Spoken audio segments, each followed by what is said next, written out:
November 19th, 1942, 5:15 a.m. Moscow time. The frozen steppe, west of Stalingrad, erupted with artillery fire. Over 3,500 Soviet guns opened fire simultaneously along a 250 m front. The barrage was so intense that German soldiers and forward positions couldn't hear their own screams. This was the opening of Operation Uranus, the Soviet counteroffensive that would encircle the entire German 6th Army in Stalingrad. But this story isn't about that morning. It's about what happened later that same day in a bunker 40 miles behind the front lines, when a group of German staff officers finished a set of calculations and realized with absolute mathematical certainty that they were doomed. Not might be doomed, not probably doomed. Were doomed, and there was nothing they could do about it. To understand how German generals came to this horrifying conclusion, we need to go back 4 months. In July 1942, the German summer offensive in southern Russia was going well. Army Group South had broken through Soviet defenses and was racing toward the Cause oil fields. Hitler split his forces, sending one army group south toward the oil and another east toward Stalingrad, the industrial city on the Volga River. The decision to attack Stalingrad simultaneously with the Kaukasus operation was controversial among German commanders. General Franz Halder, chief of the General Staff, argued that splitting forces between two objectives violated basic military principles. Better to take the Caucasus first, secure the oil, then turn north to Stalingrad. But Hitler wanted both, and Hitler made the decisions. Halder was fired in September for his objections. By November 1942, the German 6th Army, under General Friedrich Pace, had fought its way into Stalingrad itself. The battle had devolved into brutal urban combat, fighting block by block, building by building, sometimes room by room. German soldiers who had successfully blitzkrieg across France in 6 weeks were now spending weeks fighting for control of a single factory. The casualties were staggering on both sides. The city was a moonscape of rubble and corpses, but Pace kept pushing. By mid-November, German forces controlled about 90% of Stalingrad.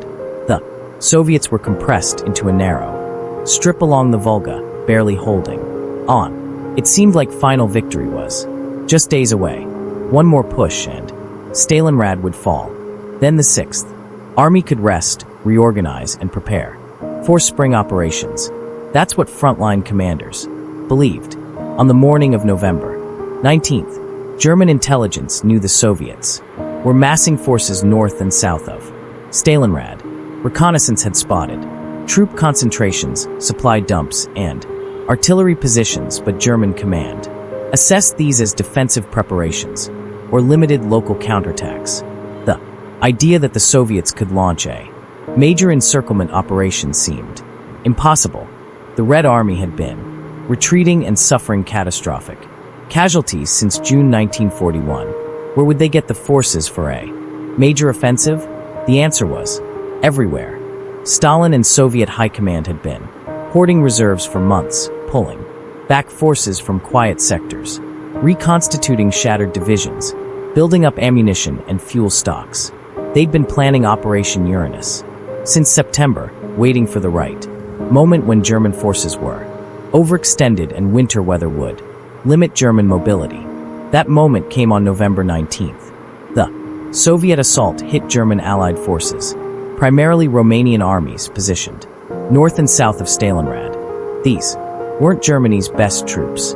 Romania, Italy, and Hungary had sent armies to support the German invasion, but they were less well-equipped, less experienced, and less motivated than German units. They held long stretches of front with inadequate anti-tank weapons and weak defensive positions. The Soviet attack shattered these positions within hours. Romanian divisions collapsed.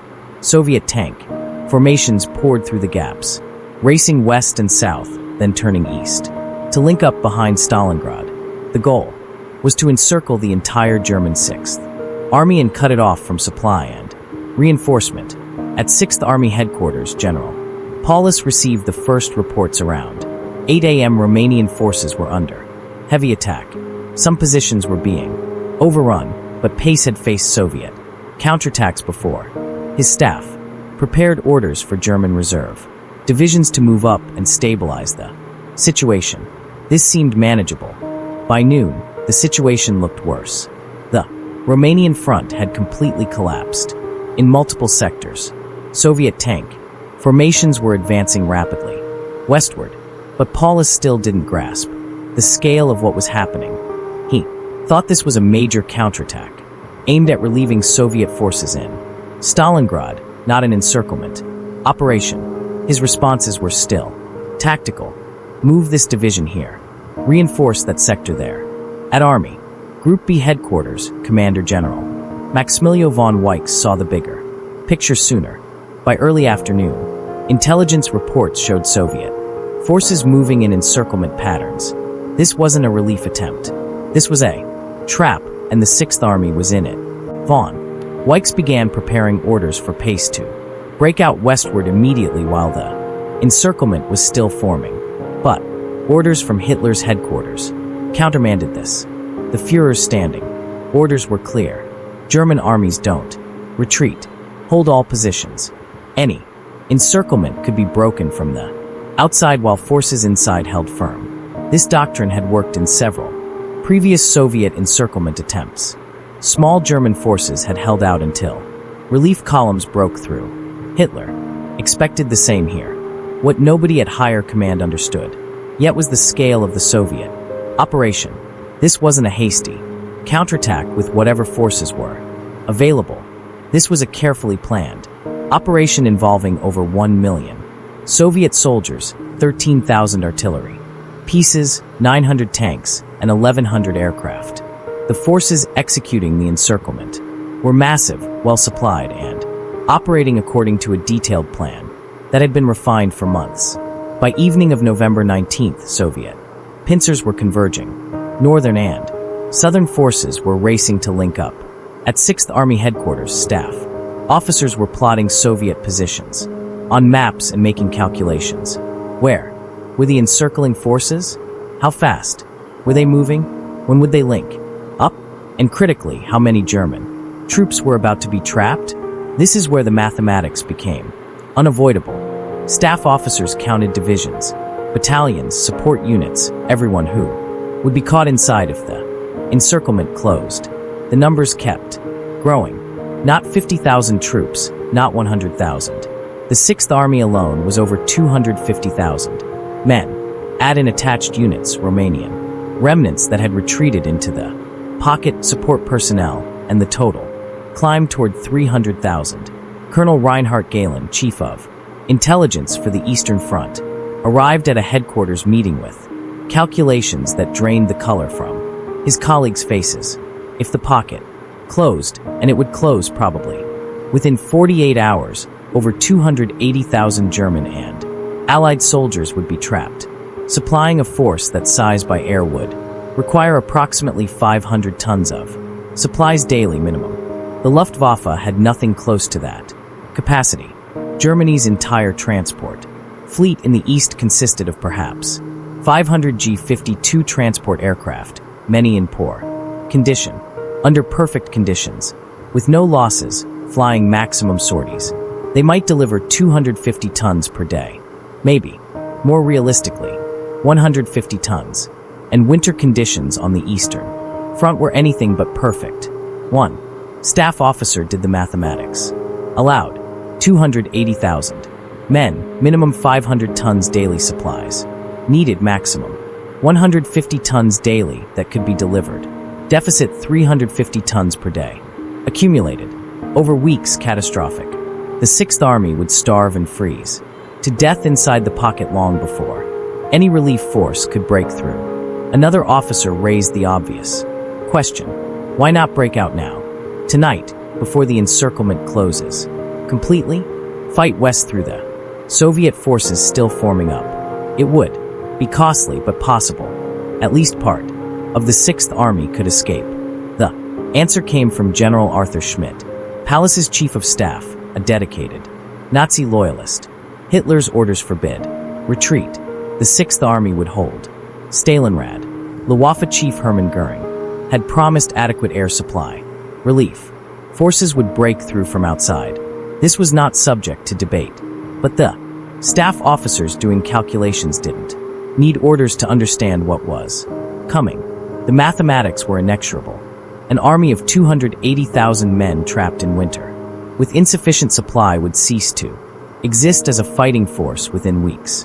Not might cease, would cease. This wasn't pessimism or defeatism. It was arithmetic. Major WWII, an intelligence officer present at these discussions, later wrote about the atmosphere. We sat there in silence, looking at the numbers on the maps and charts. We'd all done the calculations. Every officer there understood what they meant. The Sixth Army was already dead. It just didn't know it yet. We'd condemned over 250,000 men to death through stupidity and ideology. By the morning of November 20th, the situation had deteriorated further. Soviet forces had advanced another 30 kilometers. The encirclement was tightening. More German units were being cut off, and critically, the window for breakout was closing rapidly. Within 24 hours, it would be too late. The Soviet ring would be complete and strong enough that breaking through would require abandoning all heavy equipment, wounded soldiers, and most supplies. Even then, casualties would be catastrophic. General Powys requested permission to break out. His message to Army Group headquarters was urgent. The Sixth Army could still fight its way west if ordered immediately. Delay another day. An escape would become impossible. Army Group Commander von Beck supported the request and forwarded it to Hitler's headquarters with his strong recommendation for approval. Hitler refused. The response came back within hours. The Sixth Army would hold Stalingrad at all costs. Reichsmarshal Göring guaranteed adequate air supply. The army would defend in place while relief forces assembled for a breakthrough operation. There would be no retreat. The message ended with Hitler's typical rhetoric about willpower, determination, and the superiority of German soldiers, who never surrendered. At Sixth Army headquarters, senior officers received this order in stunned silence. Some had served in World War I and remembered encirclements on the Eastern Front. They knew what happened to trapped armies in Russian winter. Others were younger, products of success, but they could read maps and do arithmetic. The order was a death sentence. Colonel Wilhelm Adam, Pallas's adjutant, later testified that the atmosphere was surreal, like watching a slow-motion catastrophe where everyone could see what was coming, but nobody could stop it. Officers who had been confident and professional days earlier were now hollow-eyed and speaking in quiet voices. The realization was sinking in. They were going to die in Stalingrad, and not quickly in battle but slowly from starvation and cold. Some officers advocated for disobeying Hitler's order. General Walter von Zedlitzwisbach, commanding a corps inside the pocket, argued passionately that Hitler's order violated military necessity and common sense. Pallas should order breakout on his own authority, except court-martial after the fact, but save the army. Better to be alive and court-martialed than dead and obedient. But Pau refused to disobey orders. He was a traditional Prussian officer trained to follow the chain of command. Disobeying a direct order from the Führer was inconceivable to him, regardless of the consequences. Some historians see this as honor. Others see it as moral cowardice, prioritizing obedience over the lives of 280,000 men under his command.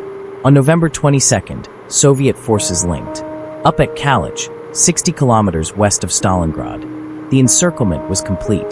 The German Sixth Army was trapped in a pocket, roughly 50 kilometers across. Inside were 284,000 German and Allied soldiers, hundreds of tanks, thousands of vehicles, artillery pieces, and enough supplies for perhaps 2 weeks at full consumption rates. The logistics calculations became even more grim once the pocket's boundaries were established. Staff officers mapped supply requirements against available airlift capacity. Even with Göring's optimistic promises, the mathematics didn't work. A detailed analysis, completed on November 23, showed daily requirements: 500 tons minimum, 300 tons. Food and basic supplies, 200 tons. Ammunition and fuel, Luftwaffe maximum. Capacity: 300 aircraft sorties per day, under perfect conditions. Average cargo, per sortie 1.5 tons. Theoretical maximum. Daily delivery 450 tons. Realistic. Delivery accounting for weather, Soviet. Fighters, anti-aircraft fire, 150 to 200 tons per day. The deficit was catastrophic. At best, the 6th Army would receive 40% of needed supplies, more likely 30%. Soldiers would be on starvation rations. From day one, ammunition would be severely rationed. Fuel would run out. Within weeks, the army would gradually weaken until Soviet forces could overwhelm it. Major Zitzvits, an army group liaison officer, flew into the pocket on November 24th to assess the situation personally. What he found shocked him. Frontline soldiers were already on reduced rations. Ammunition was being rationed. Vehicle fuel was nearly exhausted. Medical supplies were critically low. And morale was collapsing as soldiers realized they'd been abandoned. Zitzvits returned to Army Group Headquarters with a report that called Göring's air supply promises criminal fantasy. The Luftwaffe couldn't supply the pocket. Any relief operation would take weeks to organize, during which time the 6th Army would deteriorate beyond recovery. The only solution was immediate breakout, regardless of losses. His report was forwarded to Hitler's headquarters. The response was predictable. Hold position. Relief forces were being assembled. Air supply would be adequate. German soldiers do not retreat. The bureaucratic death sentence was now being repeated, mechanically, as if repetition would make impossible logistics possible. Inside the pocket, German generals were making their own calculations about survival. How long could they hold? Some optimistic assessments said 2 months if air supply improved. Pessimistic assessments said 6 weeks before the army ceased to be combat effective. The most realistic assessments gave them until late January, before complete collapse. These calculations leaked to junior officers, and then to enlisted men. Soldiers began to understand they'd been written off. The Wehrmacht propaganda about fighting to the last man wasn't metaphorical. It was literal.